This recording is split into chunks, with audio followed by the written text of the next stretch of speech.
welcome back to Reinvention Real Talk, the podcast where we explore bold, healing conversations about personal transformation, emotional growth, and the relationships that change our lives. Today, I am so honored to welcome Kathy Cunningham, a Christian coach, author, and guide for parents navigating the often complex journey of raising and releasing adult children.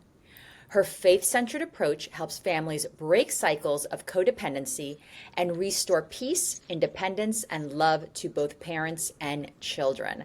Kathy, thank you so much for joining us today. Your work has been such a beacon for parents who are struggling silently. And I know our listeners are going to leave this episode feeling seen, supported, and inspired. So, welcome, Kathy. Thank you, Karen. It is such an honor to be here. I am so passionate about this subject, so I'm so happy to be able to get this information out, especially to parents of adult children. Yes, so important. And I've had a few listeners write me and I've had conversations with friends. And this is really a topic that a lot of people don't speak about, but so Yeah. many people are going through this. Let's just start right off the bat and let's start with a big question. Okay. Kathy, what does codependency between parents and adults, children look like in everyday life? I think the best way to describe it is when a parent feels responsible for their adult child and their happiness, their decisions, their future. They go into manager mode and they're way too involved and very intrusive into that adult child's life. That's probably the best, easiest way to kind of look at it. Yeah, very, very simple and very, very Hmm. easy to understand. Yeah, yeah, So, kind of like when I say explain to me, like if I'm a third grader and yeah. you perfectly did. And so, like, what are some of the subtle signs that parents miss that indicate their child is overly dependent or that Mhm. parent themselves has fallen into that pattern of enabling that adult child? I think, the biggest one I see with most parents is financial help. Hmm. It's that constant fixing, rescuing. There's an issue. Instead of helping them figure out what to do, they do it for them. Hmm. And finances is a big way of doing that. Always bailing them out, of a situation or always giving them financial help and in ways that the adult child is capable of doing it themselves, but mom or dad is still helping. I think another way is just solving their problems for them, maybe relational problems, whatever it is they're bringing to the table, that they jump in and over help. And so it's just an everyday life thing, maybe being too involved in their relationships, the romantic relationships, whether it's marriage or they're dating someone, but they're just always inserting themselves into all of those things. And we'll talk about this later, but it can go the other way also, where the adult child becomes codependent on the parent also. So it can go both ways. And that's something that we'll discuss as we go along. But on the parent side, it is that overextending, over involvement. And do you think a lot of parents end up missing their own life and not living for themselves to live for these adult children instead? Oh, absolutely. There's no doubt about that. In fact, often when I'm working with somebody in this area, and even myself in the past when I went through it, you can get to the point where you realize, I don't even know who I am. I don't even know what I enjoy doing. It Yeah. can begin to really erode your own relationships with other people, your other children sometimes, or your spouse, or, whatever, whoever you're in relationship with, because you are so hyper focused on Yeah. this person. Yeah. Yeah, yeah, it's really a sad situation. Hmm. And Yeah. now many parents struggle with guilt. Yeah. How do you help them differentiate between loving support and overextending in ways that hurt both themselves and their adult children?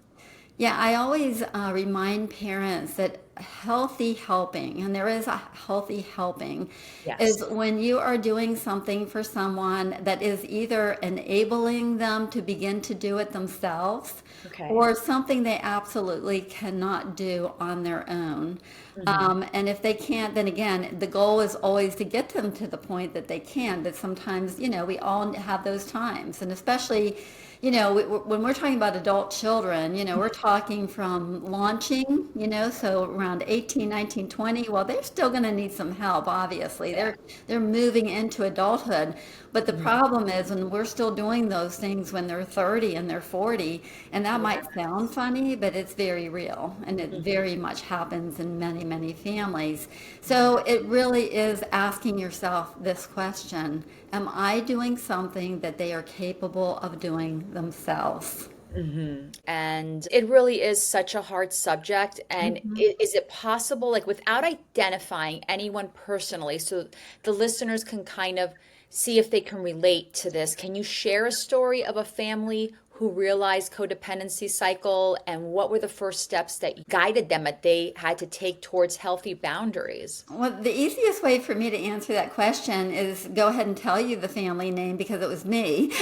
Wow. You Okay. know, I don't know if just so your viewers know a little bit of my background, my son struggled with addiction for 15 to 16 years. And Mm, so I definitely stepped into that role of the codependent enabling parent. Now, I already had those tendencies. The yeah. addiction just made it worse and brought it more to light. And Yeah. just so you know, he's 9 years sober now. He's thriving. He's Good. doing great. But it was me recognizing what I was doing because with addiction, it's a family disease. Yes. And we're talking about addiction, but I think many of these principles can apply to many situations Hmm. with adult children. So when my son was in the middle of his addiction, I often stepped in to cover his expenses, take the consequences away so it wasn't too hard because I didn't feel he could handle it or it'd take him down a difficult road. And in reality, I was keeping him Yeah. from getting better because I was keeping Yes. him stuck by always doing what he needed to be doing himself. Yeah. And the sad thing is, as I began to realize, and I tell parents, when you do that, what you're Hmm. basically telling them is, I don't even believe you can do it. Yes. And they need to have that confidence, even in an addiction situation. That is absolutely what they need. They need to know that they have the ability to help themselves, to do things on their own, and we treat them like they're still children. And so the turning point came when I realized that every time I was rescuing him, I was standing in the way of his growth, of his recovery, of him getting better. And yes, I'm talking about addiction, but I think that applies to every situation where we're over helping or overdoing for our adult children. And Yeah. it came for me when I began to see that we were in this endless cycle that Hmm. wasn't stopping. And Hmm. I began to do some inner work within myself. And I think that's really the key. When we start Yeah. to see this and become aware, we have to be aware there's some unhealed places in us that we Hmm. need to take care of because that's what is generating Hmm. this need to be needed, you know? Yes, yes, Mhm. absolutely on that. And it's very hard because, I'm a parent. I have Yeah. two children. I have a Mhm. 24-year-old and a 17-year-old. Okay. And I always say, and I've had these conversations, is we are parents from the moment they're born until we take our last breath. Like there's Absolutely. no ifs, ands, or buts. I can hope when my child is 30 or 40 does call me, but like, hey, what do you think of this for an advice situation, Yeah. but not that step in situation. And I am very much a doer and type A Hmm. personality, but I do give my children, and I have to give that space, and I always give the advice. You have to step back and give those adult children spaces, and more for my 24-year-old than my 17-year-old, Yeah. is Absolutely. because God forbid tomorrow I'm not here. Yeah. I cannot have my adult daughter, that adult child, drown in a glass of water. Yeah. Like because it's going to mess them up even more than me being here trying to, resolve everything for them, because Right. then they're really lost. So it's such a hard place. And sometimes the hardest love we give is the love that says no. And Yes. a lot of parents don't understand that, and that have these tendencies. And why do you think that is, that the hardest love we give is the love that says no? Well, because as parents, our Hmm. whole life up until they're what, 18 years old, we are doing, right? We're doing all those things. Yeah. and being the parent of an adult child, and you said you had a 17-year-old, so even though you're not doing the same things with your 17-year-old as your 24-year-old, Yeah. you need to be Yes. beginning parts of that probably Mhm. when they're 11 or Yeah. 12. Now you're still there and supporting, but you want to start letting them fail. You want to start letting them have Mhm. those moments where they can rise up and take care of themselves while you're still there, and you can Yeah. help them through that. So when Yeah. they do get to be 24, they can manage it and they can do it. So when that begins to happen, it feels very counterintuitive. It goes against every feeling, emotion, everything we've done for the last 15 years. And so Yeah. that's why it's so hard. Mhm. But if we don't, we keep them stuck. We keep Mhm. them childlike. They don't grow to be adults. They don't Yeah. live their best life. So the Yeah. greatest love we can give them is to let them thrive, let them grow, let them have their own life. We're not gone, we're just in a different role. And we are Yeah. not managing their life anymore. And that's going to be the best for them, and it's going to be the best for us. Yeah, and a lot, yeah, absolutely. And a lot of parents of these adult children that they are so codependent on. I think it goes both ways, and we're going to get into that Absolutely. in the Yeah. end a little bit. But um, do you think in a way that the parent themselves, like we're not talking about someone like what you're talking about, listen, you got to let them do this on their own. I know it's hard because we've had all these years doing, almost everything from them. Do you think also within that parent is more of a control issue? Oh, yeah, absolutely. But let's look at where control comes from. What Okay. is the basis of control? The basis of almost every type of control, if you really think about those moments when you want to be in control, it's fear. Fear. Fear Yeah. is always in the background. Fear, I'm a bad parent. Fear, Mhm. they're going to fail. Fear that something's going to happen to them. I mean, we live in a hard world. We Yeah. do see things, and that fear is always in the background. And Mhm. that is what motivates that control. And that's really where our faith comes in. Yeah. And also, the more we hand things over to them and we see them thriving, we see they are actually able to do things that we Yes. didn't think they Yeah. could do. And Yeah. sometimes they do it better than we could have done. But it's that in-between transition time that it really feels very scary. And that, Yeah. I believe, is when that control really kicks in. Yeah, and it's funny that you said that we realize what they can do and Hmm. you like as silly as this seems, my son just got his first job, a little Okay, summer yeah. job and a little Hmm. weekend job. And I went to pick him up and I had to wait for him because he was inside cleaning up and I'm seeing him scrub and I'm seeing Yeah. him and I'm like for a second and it was like so simple watching him clean like that, but I was like I'm so proud of him. I know that he can take care of himself Yeah. and clean and Yes, you have those so it's moments, those glimpses, yeah. and they Yeah. are good because they help us to let go. Mhm. They help us to realize, Yes. they are growing, they are Yeah. capable. Yes.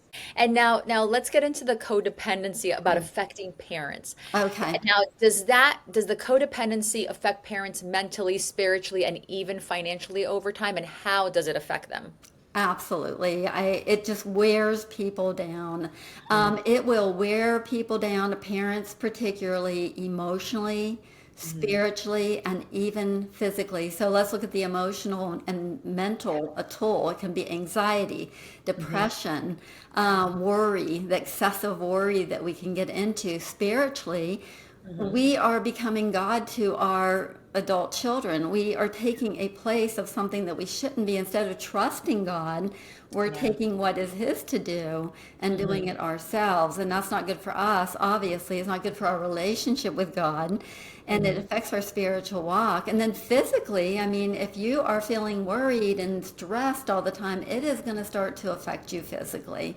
Yeah. And of course financially, if you are constantly, giving out funds, and often it's unfortunate that parents will basically drain their own retirement or their own income to finance things for their adult children that they are Yeah. totally capable of learning to do themselves, and then they Mhm. are not able to care for themselves at some point in life. So it can be a Yeah. huge financial drain also. Yeah, Yeah. yeah. A lot of parents, they end up, like you said, like they're in their retirement Yeah. and they end up giving up their own way of living comfortably, everything they've worked for to give to their children that are codependent, like you said, they can do things on their own. Yeah. And, we're not talking about inheritances. We're talking about like in life, Yeah, and right. they live a less of a life to give their child, that are codependent, this life. And it really is a burden. I've seen it. I've seen it. Will eventually happen, and this is the Mhm. sad part, in all our thinking that we're helping and loving, we begin to have resentment that builds up in us toward Yeah. our adult children, but they also have Yeah. resentment that builds up toward the parents. It Yeah. seems like, why would someone have resentment if all someone's doing is giving to me? Because Yeah. that's not how we're made. That's not how God made us. He made us to learn, to grow, to mature. And when somebody's stopping us from that freedom and that independence, we Yeah. begin to resent them. Yeah. Yeah. Yeah. Now you're mentioning resentment, and besides resentment, many parents are carrying that burnout and identity loss. Hmm. How can they recognize when they've been prioritizing their children's lives over their own well-being?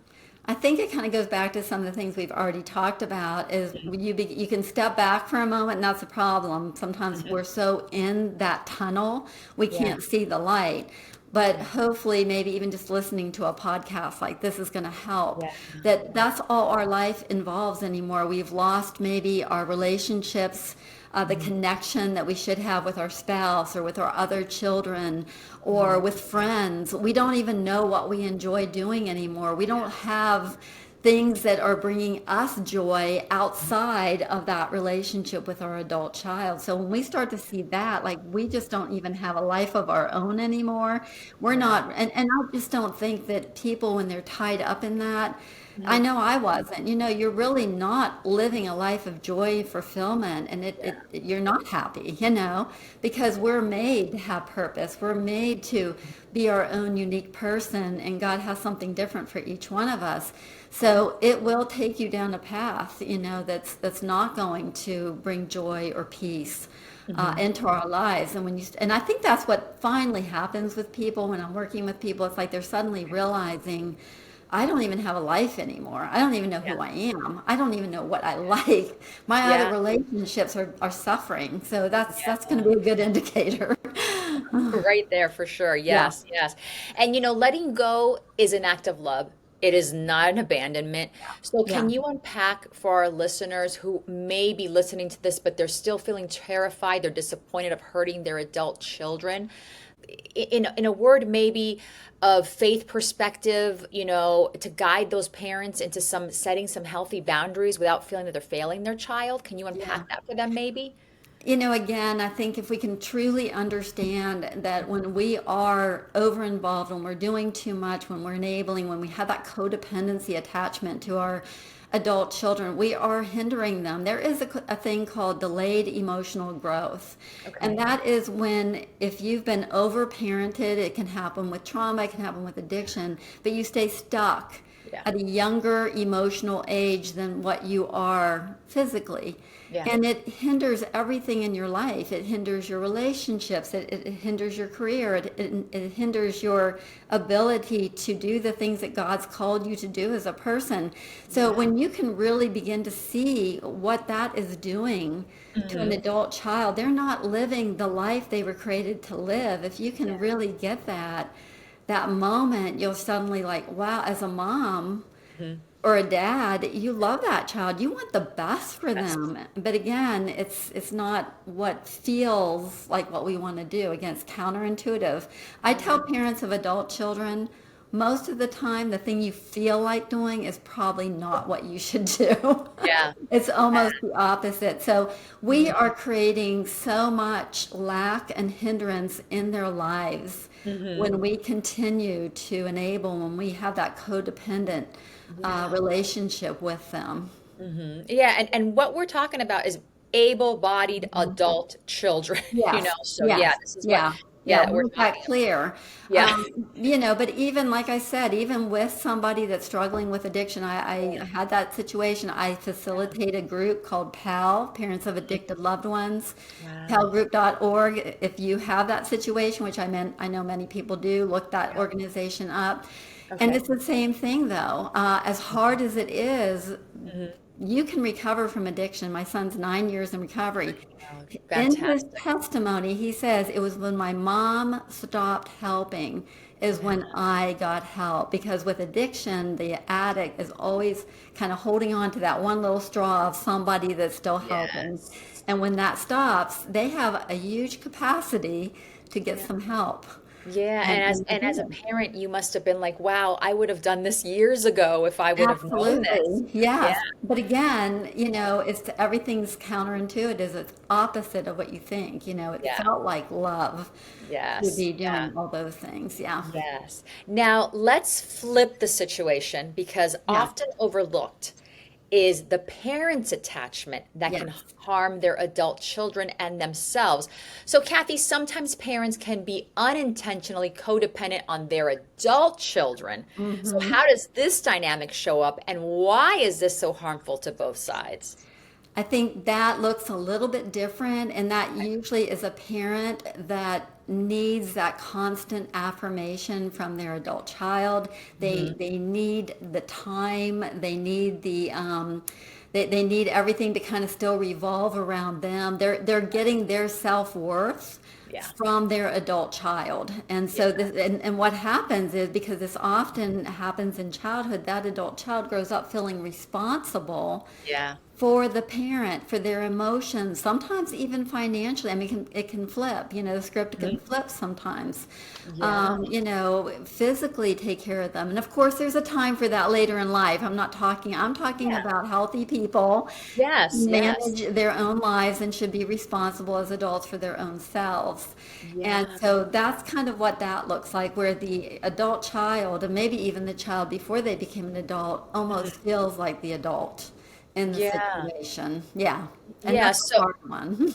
yeah, yeah, it is a hard one because I think it's where that parent is looking for that need of control and approval, validation, hmm and what they end up doing by being that codependent on their child, they're stunting their child's growth and independence. Yes, Yeah, absolutely. Yeah. yeah, And again, harming their relationships and their ability to grow and thrive in their own life separately. yes, Yeah. yes.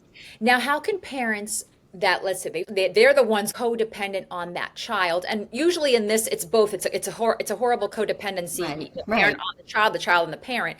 But Absolutely. how can the parent begin to recognize that their helping or over involvement might actually be creating more pain and dependency? And what steps can they take to break the cycle of where they're being codependent on their child?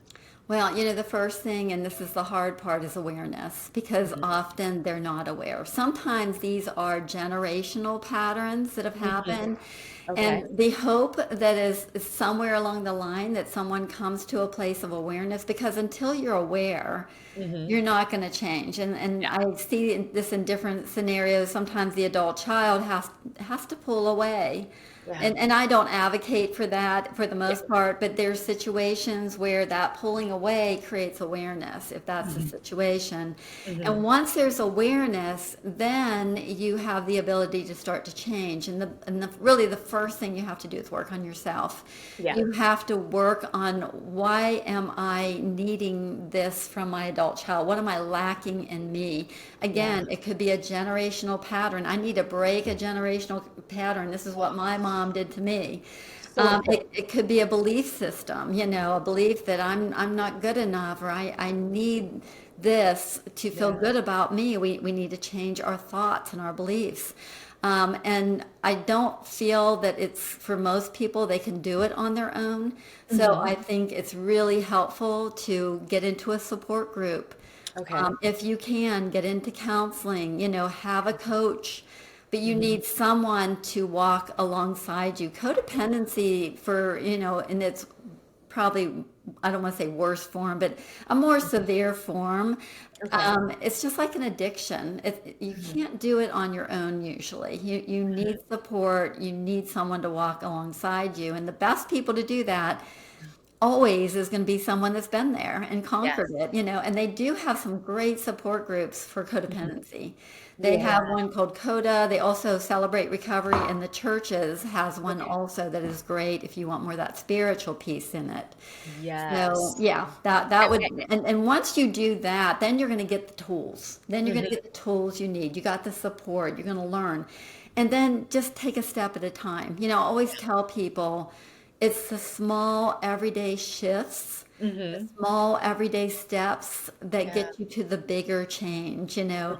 We rarely can just suddenly change everything, but it's the everyday doing something a little bit different that's going to Mhm. get us to that place of it completely changing, as we do that day in and day out.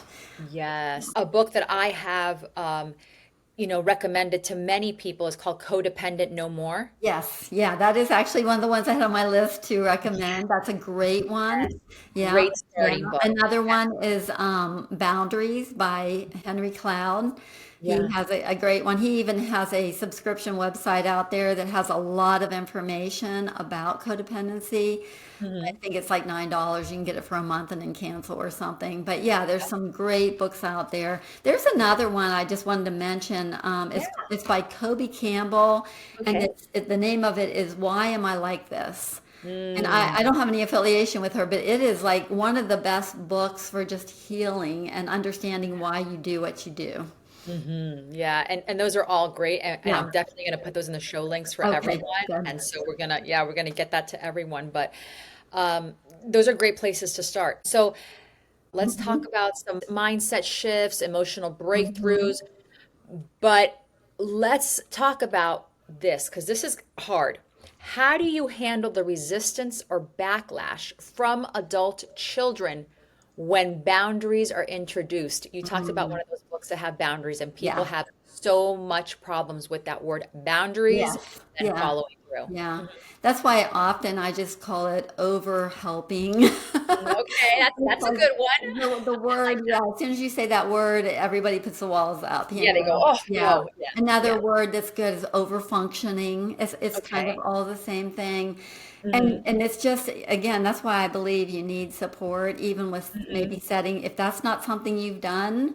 Yeah. I think the first thing you have to do is evaluate what your boundaries are. Be very, very clear on the what are they, Yeah. why do I need them?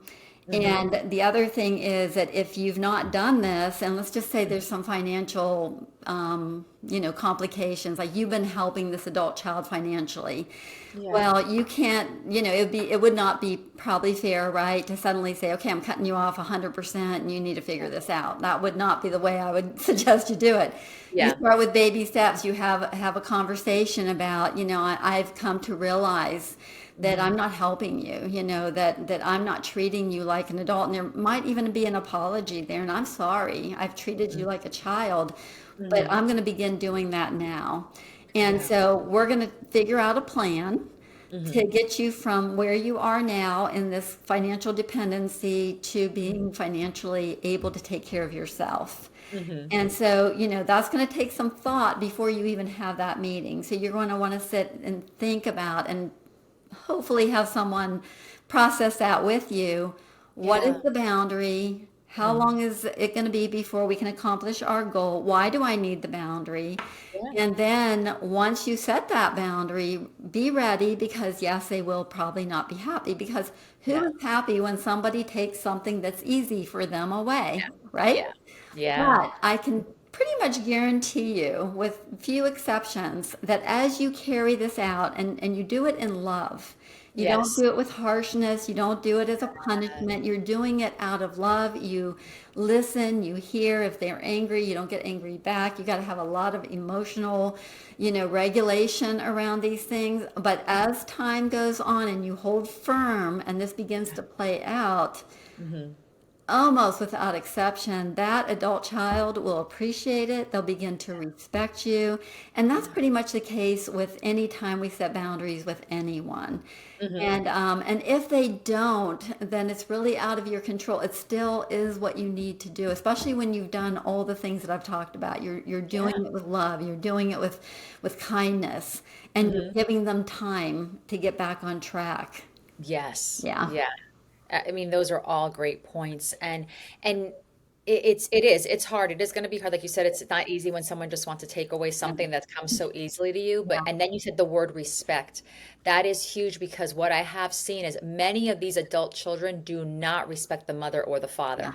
Yeah. At the end They of the day, don't. they think that Yeah. why are they not respecting me? I'm doing all this for them, and there is no respect because of what you are doing to them. Exactly. It's very hard. Exactly. Yeah. Yes. Now, you talked also about why the parent has to go back and maybe think, oh my God, am I maybe breaking like a generational curse because my parents treated me like this? Hmm. So let's talk about that. Yeah. Now, breaking that cycle positively, Yeah. will that impact the next generation for the grandchildren, the future family members? Now, how does breaking that cycle Uh, impact them? Absolutely. I mean, this is like one of the big themes of what I do. I Yeah. actually have a course called Uncovered Grace, and the three components, the number one thing is we do a genogram. We look Okay. at all the negative patterns because that's what we're wanting to get rid of. I mean, there's positives also of Yeah. our grandparents, our parents, and it is so eye-opening to people because they see when you get it like in a big picture. I usually do it on my whiteboard, and you Yeah. see it all there. It's so clear. Oh, of course, Mhm. this is what it is. And Yeah. so then, as a person, once you recognize, just like we talked about the codependency, Mhm.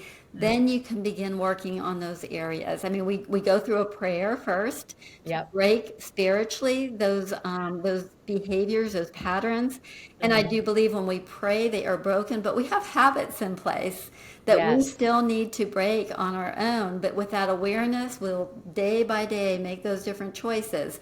So then, and this is a big question I have, well, it's Mhm. too late. My kids are already grown. Well, I did not do this until my kids were grown. It was like 10 years ago.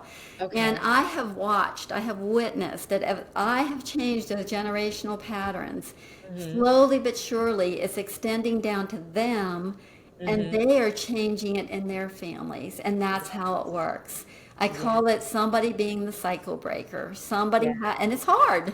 It's It hard is. to be the cycle breaker. It But is. it But is so hard. It is so worth it.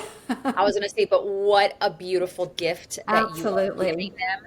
Yes. It is hard work, but what a beautiful gift that you are giving them and you are Yes. giving your grandchildren and the Yeah. great grand, and it's just going to Every go, generation after yeah. it shifts the whole narrative of your family. Yeah. Hmm. Yeah. Now, you did talk about faith and how Yeah. you pray. I'm vocal on this podcast. I believe in God. Yeah. But I don't impose it on my Right. listeners. I always say, listen, I Sure. don't, if you believe in God, if you Hmm. believe in Buddha, if you believe in the universe, if you believe in Bob, Judy, but believe in something. Right.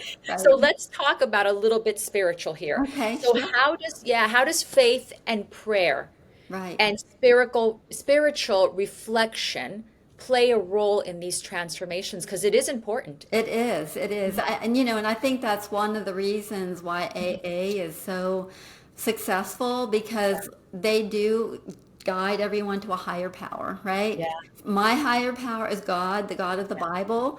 yeah, But for anyone starting out, you have to have something bigger than yourself, yes. and that's where we get our hope. Is Hmm. that we realize as people, as humans, we can't do these things, but we need someone bigger than us to do that. And for me, that is God, that is Jesus of the Bible. There's a great book called The Fix that I can't remember the author, but I'll get it to you. And he actually goes through the 12 steps for everyday people. Like Hmm. not just if you have an addiction, but it's just if you have codependency, you have different Hmm. behaviors. Because the very beginning of the 12 steps is I come to realize that my life is unmanageable, and Yeah, I know I need God as I see him to take over because I yeah. can't do it. And I think that is the beginning place we all have to be for true transformation. Absolutely. Amen. Because that's what I always say. I don't want to impose my views, but Hmm. always believe there's something bigger than you, something that you've got to Absolutely. seek out, something that is standing, walking next to you is not Right. going to let you fail and will always have you. So, Yes. and Yeah. yet they have to go there deep inside and get their faith within them. And now let's talk about maybe the parent that says, well, you know what? I feel trapped. I feel hopeless. I don't feel there is some spiritual help. Like, what Mm. would you say to them to spark that courage and that hope within them? Yeah, I would just say that, and I know it's hard when you're in that place because Yeah. I was there. There was a Yeah. place where I couldn't wrap my head around anything good coming of the situation. And Yeah. that is where I had to dig deep into my faith. And for me, it was God's word, it was scriptures that I held on to. So I think you have to find certain mantras in your life. You have to really, really manage your thoughts Yeah. because I have seen so many, and I just hope I can give people a lot of hope right now. I Hmm. have seen so many situations, including my own, that felt humanly impossible. Like this cannot, humanly speaking, I cannot imagine how this turns around for something good, and I have seen it happen. And Yeah. I do believe that God does do miracles, and He does change hearts, and He does change lives.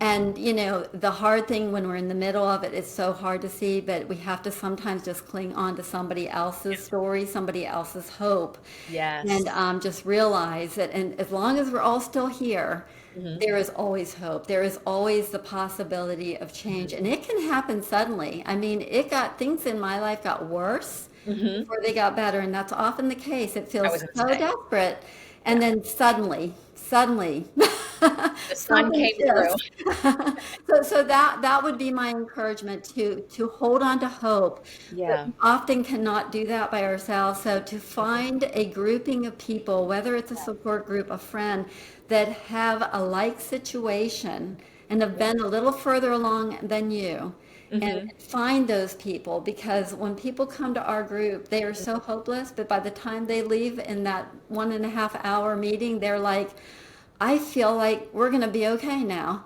Yes. There is something about community. We need other people. We need God, but we need other people that understand Yes. us, that Yeah. get it. So I think those are the most important things. And then, as we talked about, Hmm. keep working on you, Yeah. because when we work on ourselves, we begin to, correct our thought process. We Hmm. begin to correct things that are keeping us stuck in that place of hope and hopelessness. And I think when they're finally at that place of letting go with love rather than letting go in fear or resentment, Yes. Yeah. it's a relief. It's like, okay, this I'm doing this because I love my child. Exactly. Yeah, it Yeah. is. And then Hmm. looking ahead from that point, how do you envision a parent-child relationship that's balanced, Hmm. independent, and rooted in mutual respect? I feel almost like that's kind of what I have at this point, which I'm not, bragging. I'm saying 10 years ago, I would have You said did the work. it was impossible. So I know what it looks like, to Yeah. get out of that and then come to that place. And I think it's basically to allow them, both people, the parent and the adult child, to be free to be who God created them to be, Yeah. separate but connected. So Yeah. you have a connection, you're supporting each other, but you're separate individuals living your life the Yeah. best way that you know how. A parent would respect that child's independence. The Yeah. child honors and respects the parent's wisdom. And Mm. you're just walking life together in that place of mutual respect, mutual care. Yeah. And things really do start to even out in a beautiful way. And Yeah. it is the kind of balance that will just flourish, and then you do see it from generation to generation. And there's a lot of space in those healthy relationships for conversation, even hard Mhm. conversations. I Yeah. want to make sure everybody knows it's not perfection, Mhm. but it's the ability to have a stumble, a bump in the road, and say, hey, we need to sit down and talk and Yeah. get through this. And everybody does. So that's really what a healthy relationship looks like. Yeah, and it isn't. Yeah. It's not easy. No. It's like I said before, it's hard. I'm type A personality. It's Yeah, hard, but I have to always remind myself, my children are not mine. They're children of God, that's right. and He Yeah. has lent them to me to Mm-hmm. help. How do I say? He lent them to me so I could help put them on their path in life. And I have to remind myself many times of Oh, that, yeah. Yeah, definitely. I think every parent, especially Yeah, moms, I think moms are yeah, probably just a little bit worse with that. We're so yeah, attached because we're moms. I mean, that's just how we yeah. are, how God created us. Yeah. Yeah, and I'm always like, no, they're not. They are. You had them, but they're not yours. Yeah. Do I have time to give you a quick example of something? My son, he's 42 now. So, Mhm. 9 years sober. I mean, people in recovery, they're better people than we are. He's got his own business. He's I love that. married. He works for one of the major recovery places in Florida. So he's Yeah. thriving. So he's got so much going on. He for a little while, he's on his phone all the time. So I Mhm. went into mom mode. I mean, and I practice this stuff, but we all Yeah. do it, and right in one of our holidays that we were together, I said, I call him Johnny, he's John, and I said, Johnny, do you feel like you're maybe on the phone just a little bit too much? Uh-huh. I knew the moment I said it, it was like, oh no. Like, nope. I saw the look at it, there was other people around. And so, he just said, "Look, Mom, I'm realizing this is all new. I'm figuring it out, And so we kind of let it go, but I could tell I Yeah. shouldn't have said it, So we went home a couple days later. I didn't react right away. He didn't say anything to me, but he came over for some reason a couple days later. And the first thing I said to him, and I said, Johnny, I am so sorry that I Mhm. said that. I said, I know by saying that it made you feel like I did not think you could handle life. Yeah. And that was wrong because I know you can. You've handled it so well, like Yes. better than anybody I know. And Yeah. he thanked me. He said, thank you. He said, yeah, it did kind of upset me. And that's Yeah. exactly how I felt. But I really appreciate you apologizing. So, we're not going to do it perfectly, but when we Yeah. notice we do something, take care of it as soon as you can. And that right there is absolute key. Yeah. You recognized it, Yeah. he recognized it, and you Yeah. guys still mutually respected each other and then Yeah. came back to discuss it a few days later, and we're good with each other after That's it. that. Yeah. So that's beautiful, Kathy. Oh Yeah. my gosh. And kudos to him. I mean, 9 years sober, that is Yes. wonderful. Oh, Yeah. yes. Yeah. We're so proud Yes, of that him. he was able to reclaim his life. I don't know Yeah. him, and I'm proud of him. Yes. So, yeah. Yeah. Thank you. All right, Kathy. So if you could leave our listeners with three key principles for breaking codependency and reclaiming their own lives, what would those be, the three? The first one would be awareness. You Okay. you have to start with being aware. The second one is working on yourself. Okay. And the third one is really bringing God, bringing your higher power into the mix, Mhm. because between you, your healing, and Him, you're going to be able to use the tools and the different things that God brings into your life and other people bring into your life to begin that journey of healing and freedom and breaking that part of the codependency that is controlling your life. Yes. Oh, that's wonderful. Yes. All right. And then what research? I know we talked about some books and Yeah. courses and Mm-hmm. exercises, and I'm going to put those, like I said, all in the show notes so Okay. people have them that are listening to this. They can, access them quickly. But if you had to give the first either book or course or exercise that you recommend for parents who are ready to take the first step towards a transformation, which one would be the first one you would recommend? The book that I recommend to everybody with adult children is called Doing Life with Your Adult Child by Jim Burns. It is Okay. it is like the number one. Get it when your kids are 13, and Yep. it applies all the way through life. The Okay. principles in there are just timeless, and they will really help you navigate everything that we've talked about. Hmm. And then a second one would be, and just a little bit of self promotion, but it really is a good course, is my Uncovered Grace course. Yep. And it takes you through breaking generational patterns, really looking at the thoughts, the beliefs that you have that are driving your behavior, driving your expectations, and then letting go of any resentments or unforgiveness. Yes, and leading right into that, because I was going to ask you, where can the listeners find you? Where can they get your courses? Where can they work with you? Where can they find you, Kathy? KathyCunningham.org. That's my website, all my courses. I have a membership for parents on there. They can find all of that there. I actually even have a free resource of a book resource list that they can download. I have a lot of free resources on there also. Yeah, you have a great website. I went through it and you have Oh, a thank wonderful you. website. Yes. Yeah. Listeners, definitely, if you're ready to transform that relationship with your adult child, please Hmm. go to Kathy's website and definitely take action and take advantage of the courses that she does offer. They are really good. All right, final question, Kathy. Oh my gosh, I know we could talk about this forever, but usually the podcasts are 30 minutes and we went over because this is just such a great conversation to have. Yeah. But my final question that I do ask all of my guests in one word, what does reinvention mean for you? The one word would be freedom. Freedom. Yeah. I love it. Yeah. Freedom for the parent, freedom for the adult Yeah. child. Yeah. Yeah, I love that. And for generations to come. And generations to come. Yes. Well, Kathy, this conversation has been incredibly grounding, powerful, and transformational. Thank you for your wisdom, your faith, and your heart with us today. For our listeners, remember breaking the cycle of codependency is not a one time act. It is a journey, a commitment to yourself and your family's future. And Kathy's work reminds us that true love is sometimes saying no, setting boundaries, and walking courageously into the life we were meant to live. Kathy, thank you so much for your time and your wisdom. Thank you.